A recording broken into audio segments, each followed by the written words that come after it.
Hello everyone, welcome to the Valley News Now desk. Once again, Duke Schindler here, joining you with a change of suit color here.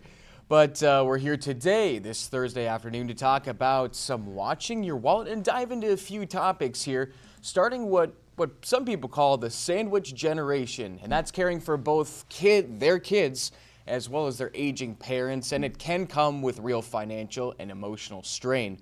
Carice Jackman is going to look at some of the hidden costs of caregiving and steps to help you plan ahead. Here is Watching Your Wallet.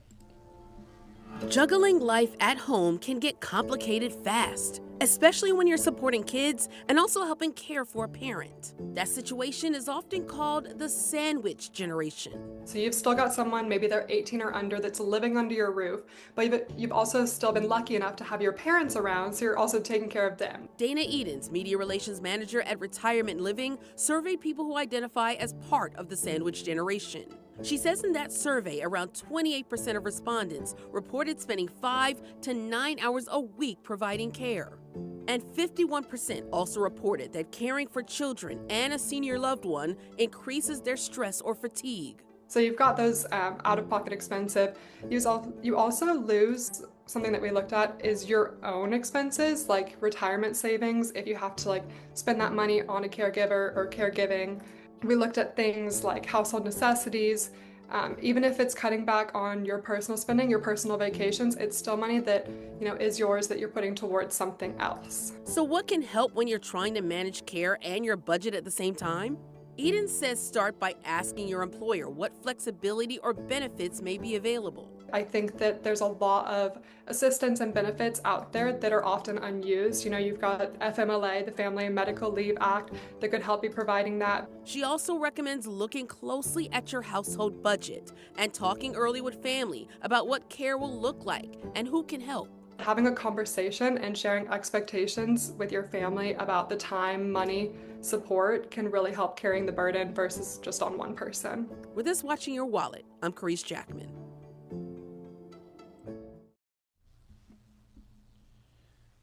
And bouncing off of that, we'll jump into a little bit of tax refunds as it is that time of year again, and I definitely need to start getting on top of that here as the days tick down to get your tax refund, file the refund for the taxes, and it could be a chance to also get ahead, not just catch up.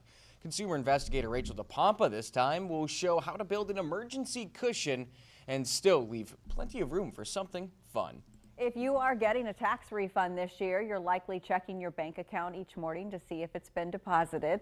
Before that money arrives, Cherry Dale, the Vice President of Financial Education at Virginia Credit Union, says have a plan.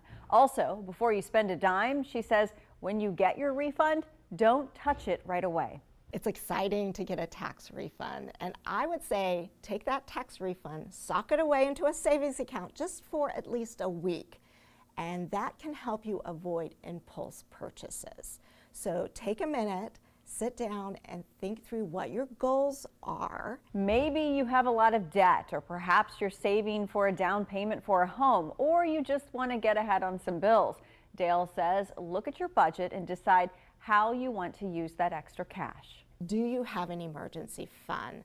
Sometimes it's not fun to sock that tax money away for an emergency fund, but I guarantee if your car breaks down or your HVAC system breaks, you're going to love that you have a cushion to pull from for an emergency fund. She says at least put a third of whatever your tax refund is into a savings account, but she also says it's okay to splurge a little bit. Use part of it for a big purchase, a car, or for your vacation fund. But she says you also just want to think about it for a minute to make sure you're using that extra money in the best ways for you. With this Watching Your Wallet, I'm Rachel DePompa. Something else I desperately probably should work on as well is student loans and the repayment of that, as big changes are coming to the repayment plans this coming year, including one that actually takes effect this summer. We'll kick it back to Rachel, who explains everything you need to know about these upcoming changes. Starting in July, there will be a new income-driven repayment plan called the Repayment Assistance Plan. Robert Farrington, the founder of the College Investor, says this plan will be the default option for new student loan borrowers after July 1st, and it does things a little differently than existing plans. It ties your monthly payment to 1 to 10% of your adjusted gross income, but it does have some really great features, such as no negative amortization, which means your loan balance can never grow, and it also includes a $50 a month principal reduction subsidy. So if your monthly payment doesn't pay off at least $50, the government will make sure your balance goes down by at least $50. Farrington says the trade-off is this is a 30-year repayment plan, not 20 or 25 like existing plans. So you may have to pay your student loans for a little longer, but you will always be making forward progress on those loans. And he says if you are an existing student loan borrower, your options for repayment are also narrowing. If you're in the Save Student Loan Repayment Plan currently, which there's about 7 million borrowers on it, you will be made to choose a student loan repayment plan here in the next several months. We don't have the official timeline for that yet. We are waiting on final guidance from the Department of Education, but your options today are going to be the income-based repayment plan, or you could maybe wait until this new repayment assistance plan comes out. Barrington says several current plans are being phased out, and you will likely have to make a choice at some point over the next year. With this Watching Your Wallet, I'm Rachel DePompa. Got a couple more stories here before we send you off on your way, but we'll start getting off a little bit of taxes, student loans, things we have to pay for, because we're going to dive into criminals. They're still planting card skimmers at ATMs and gas pumps. So Carice Jackman this time is going to share a quick check. He shares the quick check a secret agent says to do before you pay. From ATMs to gas pumps. Michael Peck, Assistant Special Agent in charge at the U.S. Secret Service, says criminals are still planting devices designed to steal your card information, a crime known as card skimming. It's a crime where someone is stealing the numbers from your card specifically to then defraud you. Peck says these thefts can hit anyone, and in some cases, stolen card data is used to drain benefits too, turning into EBT fraud that can hurt families who can least afford it.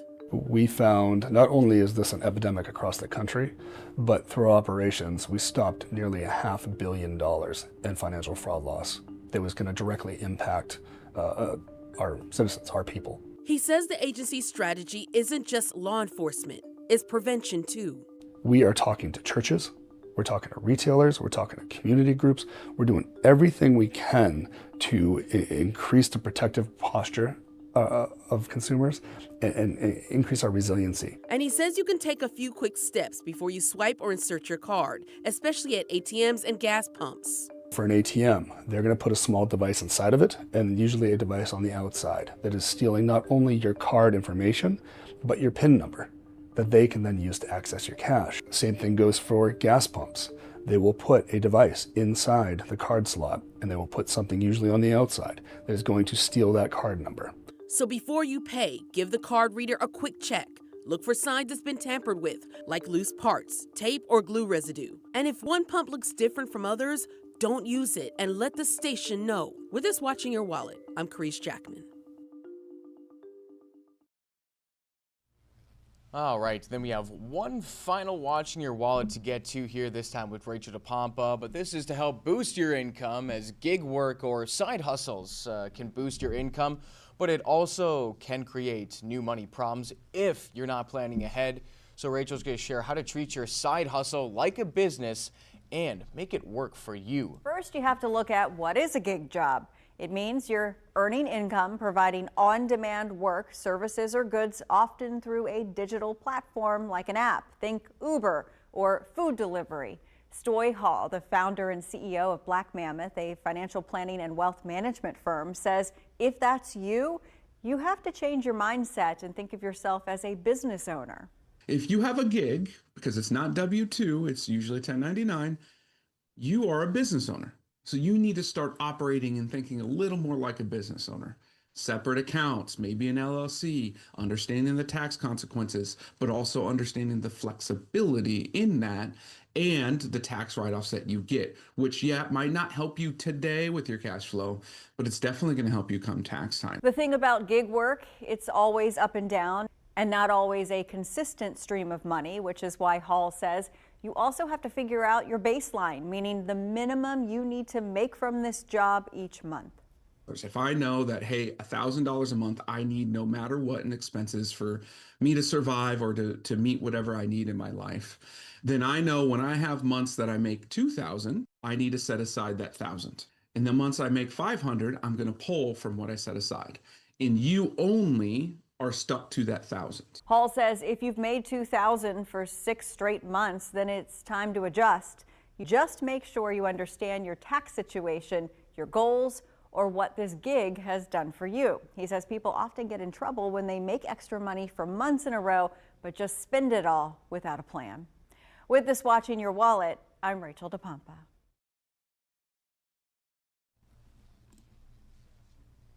All right, that's going to wrap up this week's edition of Watching Your Wallet. Thank you guys very much for joining us here. If you don't have the VNL app, you know where I'm going with this.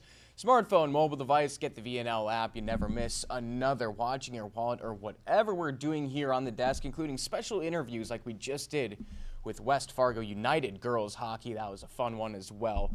And if you got a smart TV like the one behind me, get the VNL app on that too. If it's a Roku, Amazon Fire Stick, or Apple TV, you can get that app for free. No subscriptions required, so you can always tune in to me, of course, here on the Valley News Now desk. But for Duke Schindler here, we'll catch you later.